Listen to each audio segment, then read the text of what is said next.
Ladies and gentlemen, boys and girls, and everybody in between, welcome to another episode of the Chaps Chat Cats, a part of the Hoops Crew Media Network. My name is Jake, and I'm joined by my broski, Sambo. How are ya? I'm good. I'm better than I look. I look like I've been crying. My eyes are red. Just can't stop yawning, and it's making my eyes water. I look like I look like I've been crying, or I've been into some substances. That's right. Well, let's quickly move into the preview here on at 10 a.m. on a Friday morning. The Cats v Dockers round 22 preview. Don't know how we got here. Round 22. That's insanity. Absolute insanity. Season in terms of the home and away bit almost done and dusted. We will preview that game for you. Then we're going to duck over to Patreon, the Hoops Crew Patreon channel, to do an extended portion of the show. We're going to do our Patreon match predictions. I might take 5-10 minutes and just react as well to the news of Tom Hawkins' retirement. Haven't had a chance to jump on a mic and chat about that with you, so we might have a little bit of a chin wag about the great Tommy Hawkins retiring. Really, he and Mitch Duncan, the last of the sort of Bomber Thompson era Cats. If you want to hear that part of the chat, go on over, sign up to the Hoops Crew Patreon. You can start a 7-day free trial today. You get extended versions of our show, the Wednesday news wrap, hosted mainly by Ben, sometimes by me, sometimes we do it together. But yeah, the Wednesday news wrap, scratching post episodes from Paul, as well as a bunch of different other stuff, VFL men's and women's coverage, etc. Had a couple of new people jump in just this week, so it was good to see them jump on board. If you want to join them, go on over and start your 7-day free trial. But let's get into it, Sambo. A road test in the West. The Cats going up against the Fremantle Dockers, a team that have been a bit of a challenge for the Cats the last number of years. They've beaten us the last 2-3 times down at Kardinia Park. Road trip over to Perth is always tricky, and particularly when the Dockers are playing well, which they are at the moment. Obviously, a close loss last weekend, but how are you feeling in general going into this match against the Purple Haze? I'm feeling, as always, like the Cats will win, because that's just my baseline. But I don't love, like, if I'm being completely honest, just to lay it all on the table and be honest, the thing that makes me most nervous is just that it's an afternoon game.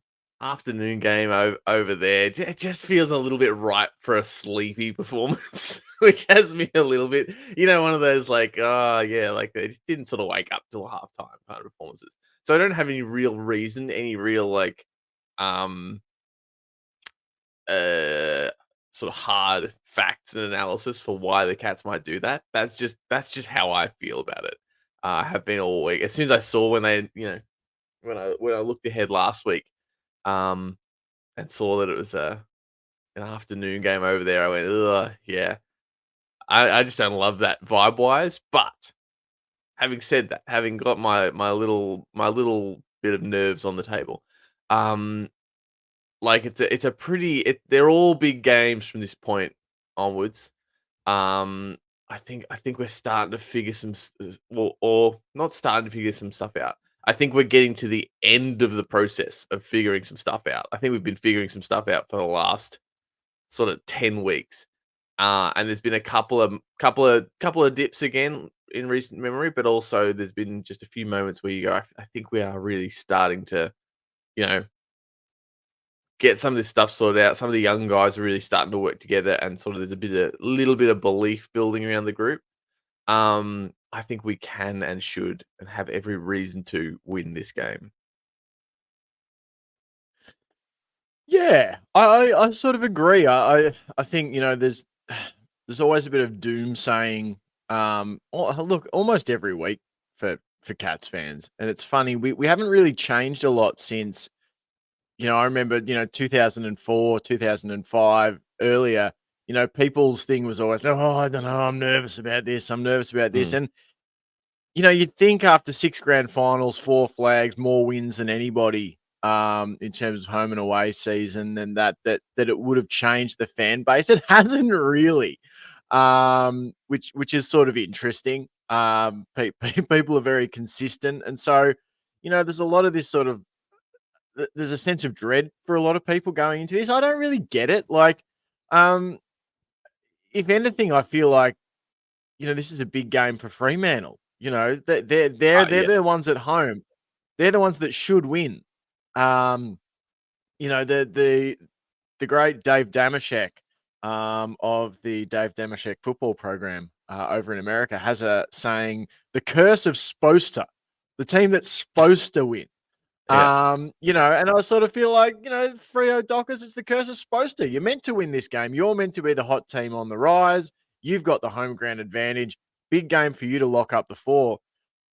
I kind of feel a bit liberated for the Cats going into this. There's a lot of players there. They might not have even, I haven't done the math, but there's some of our guys who might not have even made a trip to play Freo in Perth yet.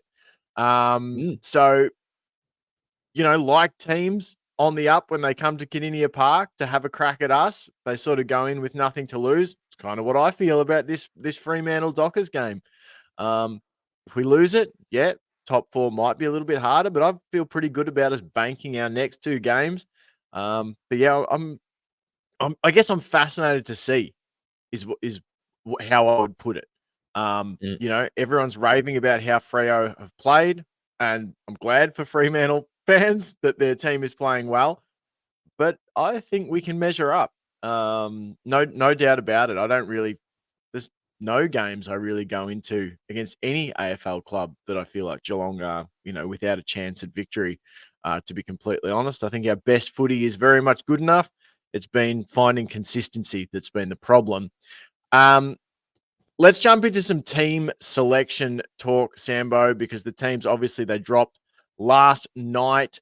Um, we've got 2 changes to the lineup. Mitch Duncan and Gary Rowan return. Sam De Koning goes out injured. I knew that he wasn't going to play. All this talk about, he could have gone on, in the second half last week. I just, I just don't buy it. If they say someone's definitely not playing, you can almost bet your bottom dollar that they'll play. If they say they're definitely playing, you can almost bet that they won't. Jed Buse, the unlucky player to be omitted for Mitch Duncan. Um, it's Jeremy Cameron's 250th game. What do you think about the ins and outs, Sambo? Obviously, you'd be happy to have your man Gary Rowan back in, but what about Buse out for Duncan? Do you think that's a fair sort of decision? I've seen some talk on Twitter that maybe Tui should have been the player to drop out. I mean, those 3. I guess I kind of view those 3 as a little bit like a trio of lads that can come in and out for each other. I think Hughes is probably unlucky in terms of he hasn't been in that much, so I do think his legs are probably, you would think he'd be a little bit fresher than Tui, I would say. Although Hughes has played most games in the VFL, hasn't he? So he hasn't been exactly resting up, I suppose. But yeah, Duncan, Tui, and Hughes, I think it's fair enough that those guys kind of, you probably can't have all of them in your squad. But I really liked what I'd seen from Hughes, so I'm not going to go as far as to say they shouldn't have brought Duncan back in or they should have dropped Tui, but I certainly wouldn't have been upset to see Hughes hang around. Yeah, for me, it's that Tui, and I know everyone's really focused in on Tui's tackling numbers. That he doesn't provide a lot of defensive pressure and stuff. And look, that might be true, but it's why you have a collection of different players in the team. Mm, I also think Zach Tui provides you a little bit more positional flexibility. Jed Buse pretty much plays down back. Um, we've seen at different times Zach Tui push forward this year. We've seen him go out on a wing. We've they've lined him up at some different, stoppages and stuff from time to time. Like he can play different roles for this team. He's played that floating intercept defender when we first released Tom Stewart into the midfield. So for me, that's why you keep Zach Tui in, just positional flexibility. Mitch Yeah. Duncan's pretty much going to play down back. I think Mitch Duncan gives you better disposal efficiency off the back line than Buse does. And maybe the Cats just don't feel like they need Buse to play that sort of role he sometimes does, that lockdown on a small forward. But yeah, I don't mind it. I sort of figured that Tui or Buse was going to come out. And yeah, if it was me, I probably would have bumped Buse out. And I also think, is it just me? Is my memory playing tricks on me? Or did Buse at some point in that game against the Crows cop a knock? And we were like, oh, is Buse going to come back on? I might just be totally misremembering, but I feel like there was some time where he was off the field. Yeah, it was his Um, knee, wasn't it? Didn't they have to pop his knee back in? yeah, I I thought there I was don't I something. don't know I don't know Maybe I don't we're know if it both was as if it misremembering, was but no, I'm sure unless it was the other week. No, I'm sure he did. 'Cause either and I don't know if it was full on dislocated or anything, but that really, like, it cut to him, showed him on the bench at one point, and it really looked like they were trying to put his kneecap back on, the way they were, like the way they were, like, mucking around with it, and then, yeah, I remember him popping some pills. I'm sure it was, I'm 99% sure. But, yeah, I think it wasn't really talked about. I think it got overshadowed by, like, the Sam De Koning and, that kind of stuff, and also he came back on, so I don't think anyone really thought anything of it. yeah, no, for sure. Um, so no, it makes sense to me. Jeremy Cameron, game 250. Uh, that to me, I was just thinking, I guess, reflecting on the fact that like there was ever any conjecture about that being a bad trade. Like I remember at the time going, "Oh, the Cats, they've sold the whole war chest for Jeremy Cameron, and could it come back to bite him in the ass?" Like, um, it's been nothing but a resounding success, right? Like, Mm. there's nothing to not have liked. He's a great. Yeah, they, on the, I can't go which show was it now? It's the one with Hoyne on it.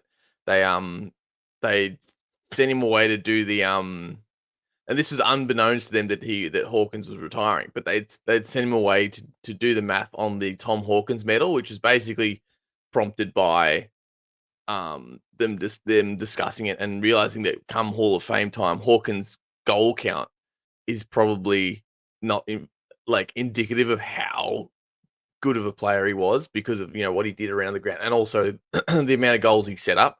So they did the Tom Hawkins medal, which was basically like over the last 10 years, the player that has kicked the most goals combined with the player that has set the most goals up. And the point of this tangent outside of the Tom Hawkins discussion is that Tom Hawkins was number one in the Tom Hawkins medal and Jeremy Cameron was number two. Doesn't really Um, surprise me.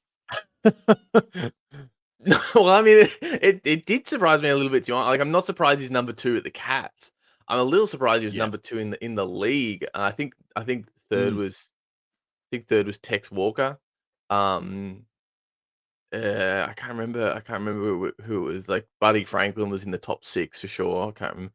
But, yeah, so it's just, it was just another of those moments, kinda like what you're talking about here, where you it's almost like a pinch yourself moment where you go, "This could have easily not been the case. He could have easily not been at our club. Were the Cats any other club that operated in any other way, they don't do that trade. Mm. They don't bring Jeremy Cameron on. Like I do think, and I don't have to apologize for being biased or blind here because we're a Cats podcast, but I don't think any other club does what the Cats do in that position. Um, for Jeremy Cameron, personally, I don't think that trade happens. So yeah, it's just a bit of a sliding doors moment to go. If we were just a little bit more conventional of a club, we wouldn't Mm. have, you know, one of the greatest forwards in the game playing at our club right now. Um, but yeah, no, he's an absolute freak, and it's also great to have him coming into this game back in form as well. Yeah. Johnny was most miffed in real time at the footy that John continually in our Patreon match predictions was picking Jeremy Cameron. He's going to kick 5. He's going to kick 6. Mm. and he was infuriated. It was like 3 goals, 4 or 3, and Johnny finally jumped off him, and then I picked him to Yeah. kick 6, Yeah. and he goes and kicked 6 last week. So John was most miffed. Yeah, just on that, like, I think that's part of the reason, also, like, one, to be really aggressive, to go out and chase big players when you feel like you need to top that up. Like Dangerfield, is a great example. Jeremy Cameron, it wouldn't surprise me if there's more moves like that over the next little while, just to reinvigorate the list with an A grader at a position of need. But the other thing that's crucial to that is having stacked up such a record of success that those players pick you over other locations. And I think that's why it's important to me that, some people are saying, oh, the Cats, we don't really have a good chance to win the flag this year.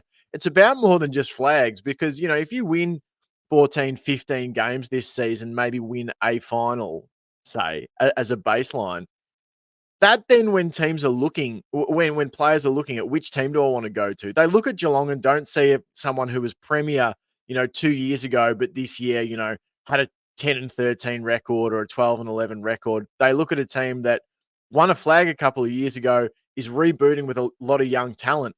Tanner Bruin, Max Holmes, and Ollie Dempsey all named in the AFL 22 under 22 squad this week. And they see a team that's still winning and still competing at the pointy end. So it's all important to keep this rolling because it is a big part of what allows us to keep rebooting is the fact that we keep winning and therefore attracting players when it comes time to trade and free agency, etc. But enough of that. Let's talk about what we want to see. Sambo, one thing from this game, the absolutely is a must see for you when it's all said and done. A must see. Um, I want to see. Sorry, I I want want to to see. see. This is a Uh,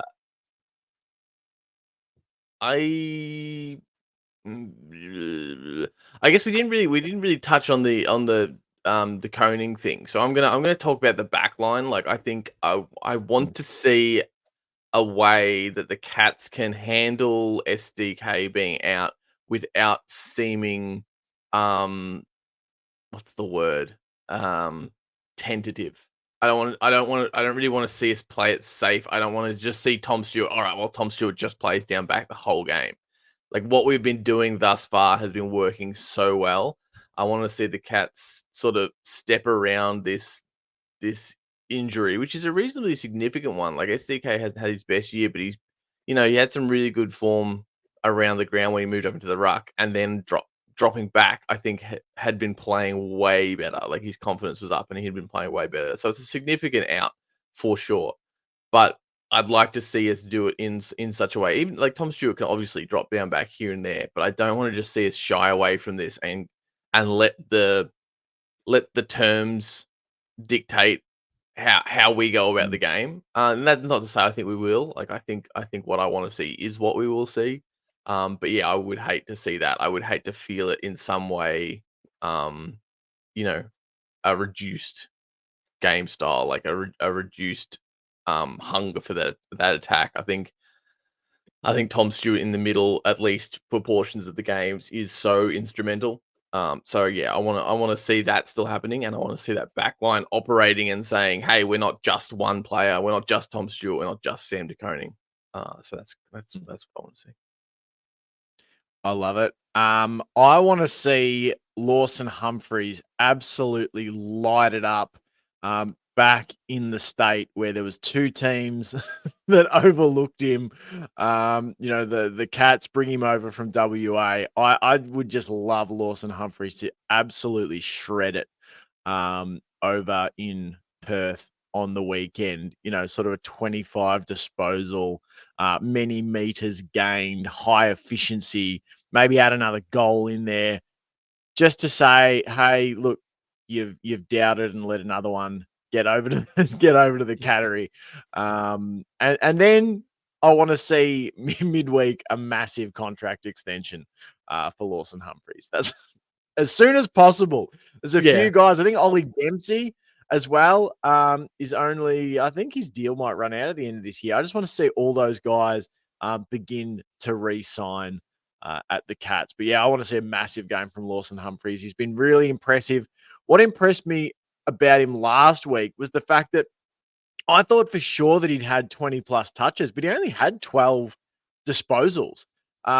He did a lot of stuff, in terms of his defensive work. I thought there were key spoils in different contests that really were of high importance. Obviously, the goal he kicked, but yeah, I think he's an absolute star and just want to see him, strut his stuff in a state where they overlooked him. All right, that is all from us on the public part of the show. We're going to duck now behind the Patreon curtain. And yeah, we're going to discuss our Patreon match predictions, going to talk a little bit about Tom Hawkins and his retirement. So if you want to hear that, jump on over and start your 7-day free trial. But we're going to play you out with the halftime horse as per usual. Sambo, until next time, go Cats. Go Cats. Now, where's that horse? Come on, horse. Get on in here. Well, you get your cordial, you get your lollies, a spray from the coach. Lollies, absolutely. Spray. So you get your cordial, you get your lollies, a spray from the coach. Lollies, absolutely. spray. That's what halftime's about.